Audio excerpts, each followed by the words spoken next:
একজন দুজন নয়, মহারাষ্ট্রের ৩ জন মহিলা এবং একজন নাবালক শিশুকে বাংলাদেশি বলে আখ্যা দিয়েছে। তাদেরকে মহারাষ্ট্রের পুলিশ আটক করেছে। মুসলমান দেখলে এখন বাংলাদেশি তকমা শুরু হয়েছে। গোটা দেশ জুড়ে ট্রেন্ডিং চলছে।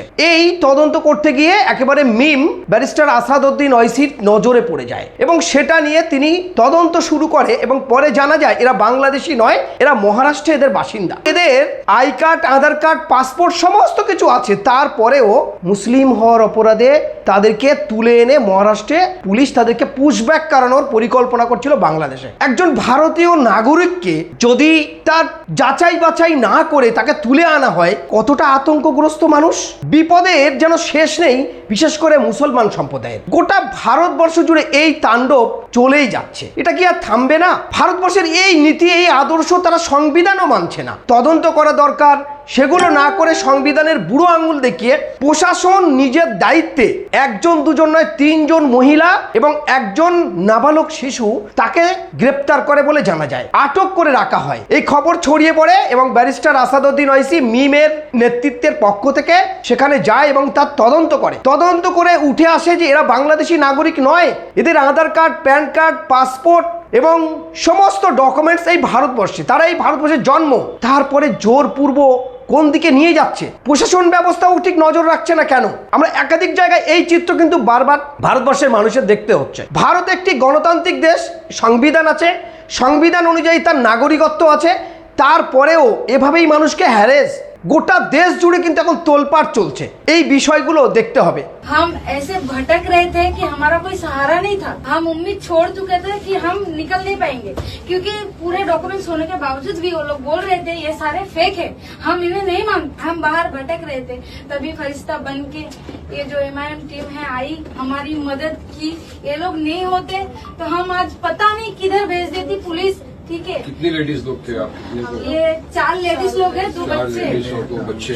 तो एक 10 साल का बच्चा, ये मेरा एक बच्चा तो 1.5 साल का है। इसमें ये अस्थमा पेशेंट थे। जब इनको रात में मैंने 3:30 बजे पंप लेते देखा ना, तो बस बर्दाश्त नहीं हुआ कि ये इस तरीके से इस सिचुएशन से गुजर रहे और इनके साथ इस तरीके का बर्ताव। ये दवा लेने जा रहे, वहाँ पे कहा गया कि ये भाग गए, फरार हो गए। अरे ये यहीं रहते, ये इंडियन है, ये कैसे भागेंगे?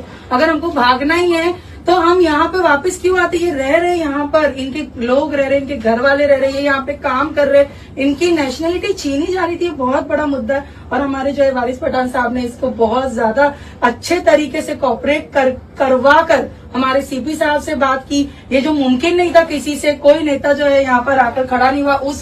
उस एरिया का जीता हुआ नगर सेवक कोई भी पार्टी के जो है वहाँ पर कोई नहीं दिखा। अल्हम्दुलिल्लाह MIM पार्टी ने कर दिखाया। हमारे सदर साहब की जो है मेहनत आज इंशाल्लाह ये रंग लाई है और ये सच्चाई की जीत हुई है यहाँ पर।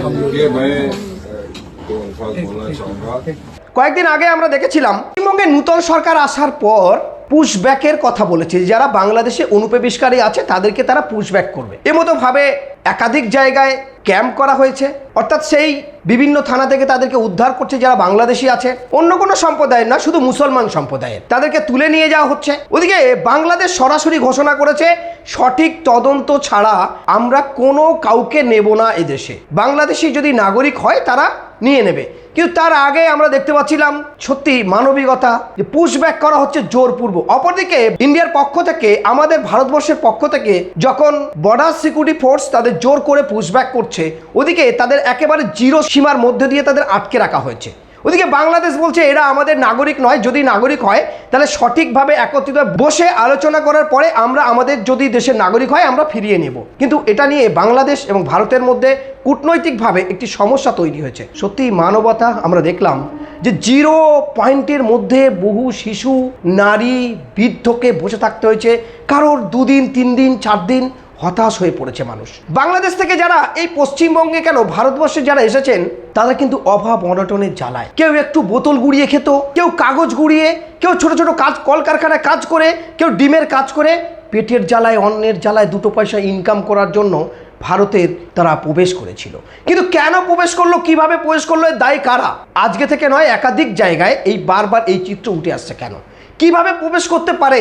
তাহলে আমাদের বর্ডার সিকিউরিটি ফোর্স আছে, বর্ডার আছে, সেন্ট্রাল গভর্নমেন্ট এগুলো দক্ষতার সঙ্গে লক্ষ্য রাখেন তারপরে তারা ঢুকে গেছে, ঠিক আছে, কিন্তু এগুলো মেনে নিতে হবে। এই ভারতবর্ষে কিন্তু একটি দুটি জাত এখানে আসেনি। ভারতবর্ষের ইতিহাস যদি দেখা যায়, কয়েকশো জাতের মানুষ বিভিন্ন দেশ থেকে এই ভারতবর্ষে তারা এসেছে, বসবাস করেছে, আধিপত্য আছে। কিন্তু আজকে দিনে দাঁড়িয়ে নূতন সরকার আসার পরে যে ঘোষণা দিয়েছে যে বাংলাদেশ থেকে যারা এসেছে, বিশেষ করে মুসলমানরা, তারা এদেশে থাকতে পারবে না, তাদের এখান থেকে চলে যেতে হবে। ঠিক তদরূপভাবে যাওয়ার পথে যে চিত্র ঘটে আসছে, যে চিত্র ঘটছে, এই মানবিকতার চিত্র আমাদের আজকে দিনে দাঁড়িয়ে দেখতে হচ্ছে যে তাদের আপোষ আলোচনার মধ্য দিয়ে পার করে দেওয়া দরকার, কিন্তু সেটা ঘটছে না। জোর করে যদি পুশব্যাক করা হয়, তাদের জিরো, অর্থাৎ ওদিকে বাংলাদেশ নিচ্ছে না, এদিকে ভারত তাদেরকে ঠেলে দেওয়া হচ্ছে।